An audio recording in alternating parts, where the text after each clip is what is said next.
حضرت نوح علیہ السلام نے حضرت اسرائیل علیہ السلام سے پوچھا کہ اس بڑے جنگل میں اکیلا ہوں، جب میری روح نکل جائے گی تو میری نماز جنازہ کون پڑھے گا؟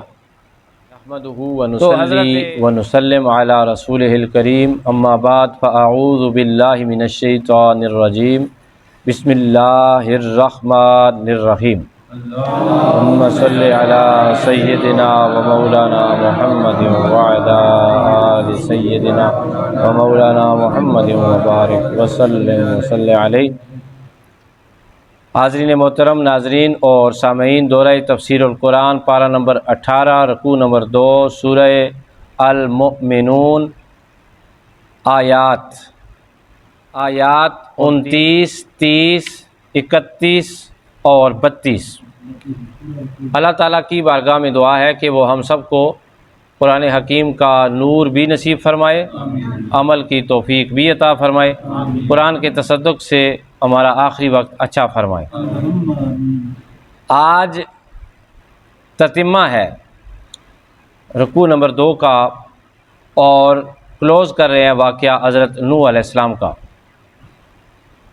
کل تک ہم نے یہ پڑھا تھا کہ حضرت نوح علیہ السلام کشتی پر سوار ہوئے، کشتی کے معاملات، احوال اور مختلف واقعات بیان ہوئے۔ آج کشتی سے اترنے کا ذکر ہے۔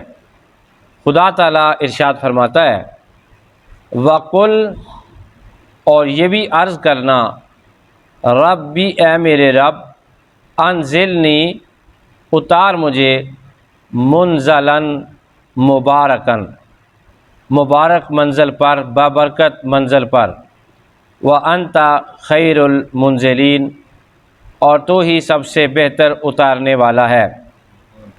علامہ ساوی رحمۃ اللہ تعالیٰ علیہ بیان کرتے ہیں کہ 10ویں رجب کو حضرت نوح علیہ السلام اور آپ کے ساتھی کشتی پر سوار ہوئے، اور 10ویں محرم کو آپ کی کشتی عراق کے علاقے میں ایک پہاڑ تھا، جودی پہاڑ، وہاں پہ آ کے ٹھہر گئی۔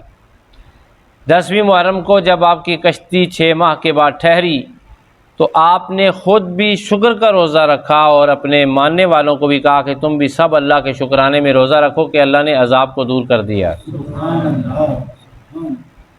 آپ کو انبیاء میں، شکر کرنے والے انبیاء میں شامل کیا جاتا ہے کہ سب سے زیادہ شکر ادا کرنے والی زبان حضرت نوح علیہ السلام کی تھی۔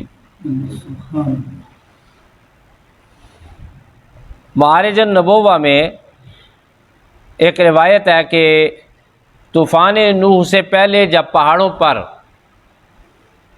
پہاڑوں تک خبر پہنچی کہ طوفان نوح آنے والا ہے، پانی آنے والا ہے، تو سب پہاڑوں نے یہ خیال کیا کہ چونکہ ہم سر بلند ہیں تو پانی ہم تک نہیں پہنچے گا۔ تو اللہ پاک کو ان کی یہ بات پسند نہیں آئی، اس میں غرور تھا، فخر تھا۔ لیکن جودی پہاڑ نے ایسا نہیں سوچا، اس نے کہا میری اوقات ہی نہیں ہے، خدا جہاں بھی چاہے پانی کو پہنچا سکتا ہے۔ تو یہ وہ واحد پہاڑ ہے جسے اللہ تعالیٰ نے طوفان سے محفوظ رکھا۔ پھر اسے یہ بھی شرف حاصل ہوا کہ یہاں پر پھر حضرت نوح علیہ السلام کی کشتی نے کنارہ پکڑا اور وہاں پہ آ کے رک گئی۔ یہ پہاڑ بھی بابرکت ٹھہرا۔ اس مقام پر ہمیں یہ سبق ملتا ہے کہ جتنے بھی بلند ہو جائیں، جتنے امیر ہو جائیں، جتنے نیک ہو جائیں، ہمیشہ جھکا ہوا ساری خدا کو پسند ہے۔ خدا کے محبوب بننا چاہتے ہیں تو سر جھکا کے رکھیں، میں کچھ بھی نہیں ہوں، میں کچھ بھی نہیں ہوں۔ اچھا، جب یہ کشتی رکی تو حضرت نوح علیہ السلام نے فرمایا کہ اس کا شامیانہ ہٹا دو، کیونکہ اوپر والی منزل پہ وہ ترپال تھی، شامیانہ تھا اس زمانے کا، تو ترپال کو ہٹا دیا گیا۔ سورج کی کرنیں کشتی میں داخل ہوئیں، اور پھر مزید 1 ماہ تک آپ نے کشتی کے اندر ہی قیام کی، چونکہ کیچڑ تھا، ہر طرف پانی تھا۔ آپ نے سب سے پہلے کوے کو بھیجا کہ جا کے چیک کرو پانی کتنا ہے، تو کوہ بدبخت جا کے مردار کھانے میں لگ گیا۔ اور واپس نہ آیا تو آپ نے وہاں پہ کہا کہ یہ ساری زندگی مردار ہی کھائے گا، اور پھر آپ نے کبوتر کو بھیجا کہ جا کے چیک کرو پانی کتنا کتنا کس کس جگہ پہ تھوڑا ہے زیادہ ہے، اور کہا کہ یہ نہ ہو کہ کبوتر کی طرح تو بھی کچھ کھانے پینے لگ جائے، تجھے دانہ نظر آ جائے تو واپس بھی آنا۔ تو کبوتر واپس آیا زیتون کا پتہ لے کر، اور اس کے جو پاؤں تھے وہ گیلے تھے، سرخ ہو چکے تھے، تو اس نے یہ میسج دیا کہ میرے پاؤں ابھی پانی میں ڈوب سکتے ہیں، یعنی پانی تھوڑا تھوڑا ابھی زمین پہ باقی ہے۔ پھر اللہ تعالیٰ نے زمین کو خشک فرما دیا، اور اللہ پاک نے فرمایا کہ اے نوح سلامتی اور برکت کے ساتھ اتر جاؤ۔ اب اندازہ کریں یہ جو واقعات ہیں، یہ واقعہ نوح علیہ السلام کا اللہ تعالیٰ نے کیوں سنایا؟ اس کے اندر آپ نے دیکھا کہ عبرت اور نصیحتوں کا خزینہ ہے چھپا ہوا، ہم حاصل کر سکتے ہیں، عرب کے لوگوں کے لیے بھی، آج کے کافروں کے لیے بھی، کہ اگر تم اللہ کی بارگاہ میں سرکشی اختیار کرو گے تو اللہ تعالیٰ بڑے عذاب کا مالک بھی ہے، اللہ تعالیٰ عذاب بھی دیتا ہے۔ تفسیر روح البیان میں حضرت کعب اخبار رضی اللہ تعالیٰ عنہ سے روایت ہے کہ جب آپ کا آخری وقت آیا، آپ نے محسوس کیا حضرت نوح علیہ السلام نے کہ یہ آخری وقت ہے، تو آپ نے اپنے بچوں کو 2 نصیحتیں کی، کہا کہ 2 باتوں سے تمہیں میں کیا کرتا ہوں، منع کرتا ہوں، اور 2 باتوں کا تمہیں حکم دیتا ہوں۔ اصل میں حضرت نوح علیہ السلام طوفان نوح کے بعد 70 سال یا 60 سال زندہ رہے، اس کے بعد آپ اللہ تعالیٰ کو پیارے ہو گئے۔ جیسے نبی نے زندگی میں 1050 یا 60 سال دیکھا ہو، ان کی زندگی کے آخری 60-70 سال آخری ایام ہی ہوتے ہیں۔ انہوں نے کہا میں تمہیں 2 باتوں کا حکم دیتا ہوں۔ آپ کے 3 بیٹے تھے، حام، سام اور یافس۔ حام، سام اور یہ آپ کے ساتھ ہی تھے کشتی میں، اور تینوں تابع دار تھے، ہاتھ باندھ کے کھڑے رہتے تھے۔ آپ نے تینوں کو نصیحت کی، کیا کہ ایک تو اللہ کے سوا کسی کے ساتھ، اللہ کے ساتھ کسی کو شریک نہیں ٹھہرانا، اللہ کے ساتھ کسی کو شریک نہیں ٹھہرانا۔ دوسرا، اللہ کے علاوہ کسی پر توکل نہیں کرنا۔ اور دوسری نصیحت یہ کی کہ جو سبحان اللہ والحمد للہ یہ ورد کثرت کے ساتھ کرتے رہنا، یہ ورد کثرت کے ساتھ کرتے رہنا، اور اللہ کی ذات پر ہی توکل رکھنا، یہ آپ نے نصیحتیں فرمائیں۔ اور حضرت نوح علیہ السلام جب کشتی سے اترے تو گنبد نما 2 بلڈنگز تھیں، وہ بھی اس پہاڑ کی وجہ سے اللہ پاک نے محفوظ رکھیں، اور ایک نئی بستی آپ نے آباد فرمائی۔ اس بستی کا نام رکھا السمانین۔ سمانین عربی زبان میں 80 کو کہا جاتا ہے، چونکہ ان کے ساتھ 80 لوگ تھے، اور اس بستی میں جو بازار بسایا گیا اس کا نام بھی حضرت نوح علیہ السلام نے کیا رکھا، سوق السمانین، یعنی 80 لوگوں کا بازار، انہی کے نام سے منسوب ہو گیا۔ اور پھر وہاں سے آپ کی نسل کا دوبارہ سلسلہ شروع ہوا، اور آج پوری دنیا میں انہی کے 3 بیٹوں کی نسلیں آباد ہیں۔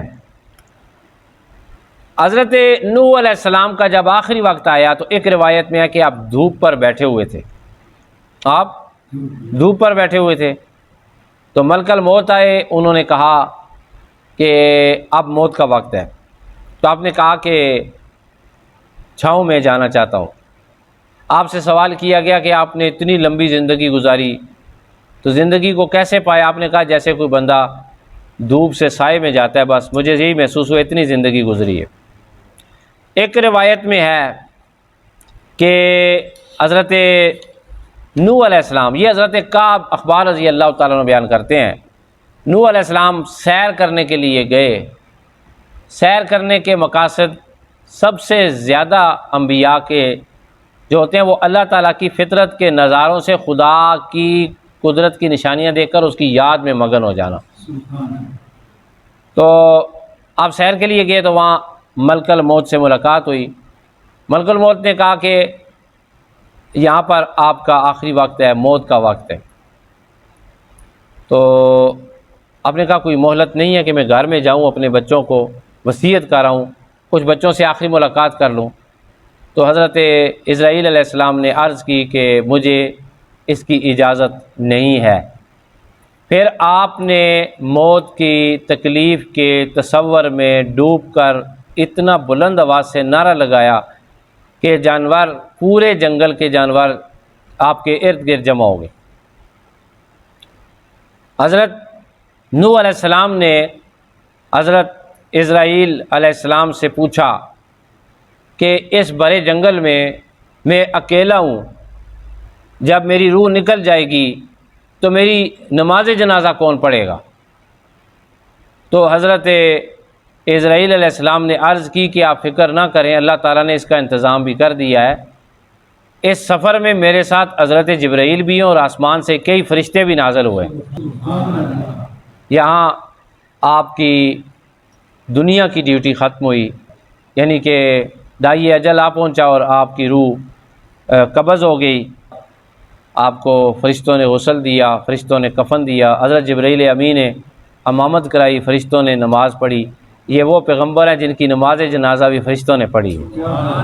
دیکھیں یار، اللہ تعالیٰ کی دنیا ہے، اللہ کے نظارے کیسے کیسے ہیں۔ آدم کو پیدا کیا، پھر اس کو سجدہ کروایا علیہ السلام، زمین پہ بھیج دیا، پھر ان کو کس امتحان میں ڈال دیا، ابیل قابیل آپس میں لڑ پڑے، قتل ہو گیا۔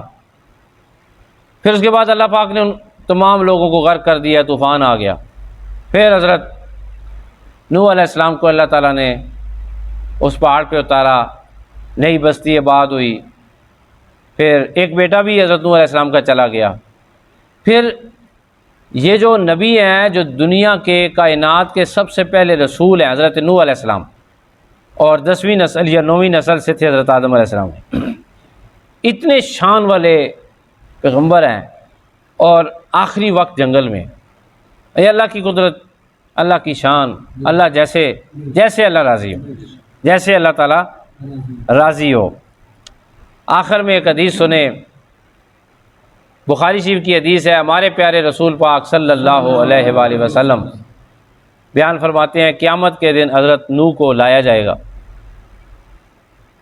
اور پوچھا جائے گا اللہ تعالیٰ کی طرف سے کہ آپ نے ہمارے تبلیغی احکامات بجا لائے تھے؟ حضرت نوح علیہ السلام جواب دیں گے، یا اللہ میں نے تبلیغ کی تھی، تیری تمام ڈیوٹی کی تھی، تبلیغی احکامات بجا لائے تھے۔ ان کی امت سے پوچھا جائے گا کہ کیا نوح علیہ السلام آئے تھے اور انہوں نے تبلیغ کی تھی، انہوں نے تمہیں ڈرایا تھا، خوشخبری سنائی تھی؟ وہ کہیں گے ہمیں کوئی ڈر شر سنانے والا نہیں آیا تھا، کوئی تبلیغ کرنے والا نہیں آیا۔ پھر اللہ تعالیٰ حضرت نوح علیہ السلام سے پوچھیں گے، اے نوح کون ہے گواہ، تیرا گواہ کون ہے؟ اس مقام پہ حضرت نوح علیہ السلام بلند آواز سے پکاریں گے، یا اللہ میرا گواہ محمد مصطفیٰ ہیں اور ان کی امت ہے، میرا گواہ محمد مصطفیٰ ہیں اور ان کی امت ہے۔ حضور نے پھر صحابہ کو مخاطب کر کے فرمایا، پھر تم گواہی دو گے، یا اللہ حضرت نوح علیہ السلام نے اپنی تمام تبلیغ کا، حضرت نوح علیہ السلام نے اپنی تمام تر تبلیغ کا حق ادا کر دیا تھا، آپ کی امت کی گواہی قبول ہوگی۔ ایک اور روایت میں بھی ہے کہ ان سے پوچھا جائے گا تمہیں کیسے پتا؟ تو وہ کیا کہیں گے، یا اللہ ہم نے اپنے سونے رسول محمد مصطفیٰ کی زبان سے سنا تھا صلی اللہ علیہ وسلم۔ ہے جی، تو آج کے درس میں سیکھنے والی بہت سی باتیں ہیں، آئیے ان آیات کا ترجمہ کر لیتے ہیں جی، جو آج کے درس میں شامل ہیں۔ اللہ تعالیٰ ارشاد فرماتا ہے، ان فی ذالک، آیت نمبر 30، ان بے شک فی ذالک، اس قصہ میں، وَإِن كُنَّا لَمُبْتَلِينَ، ہماری قدرت کی نشانیاں ہیں اور ہم ضرور اپنے بندوں کو آزمانے والے ہیں۔ ثم پھر انشأنا، ہم نے پیدا فرما دی، من بعدہم، ان کے غرق ہونے کے بعد، قرنًا آخرین، ایک دوسری جماعت، فارسلنا فیہم رسولا، پھر ہم نے بھیجا ان میں ایک رسول، منہم، انہی میں سے، ان اعبدوا اللہ، انہیں کہا کہ عبادت کرو اللہ کی، ما لکم من الہ غیرہ، نہیں ہے تمہارا کوئی خدا اس کے سوا، افلا تتقون، کیا تم شرک کے انجام سے نہیں ڈرتے؟ یہ قوم کون سی تھی؟ یہ پیغمبر کون سے تھے، انشاءاللہ تعالیٰ اگلے درس میں ہم ضرور استفادہ کریں گے۔ اللہ تعالیٰ ہم سب کو تعلیمات قرآن پر عمل کی توفیق عطا فرمائے۔ وآخر دعوانا ان الحمد للہ رب العالمین۔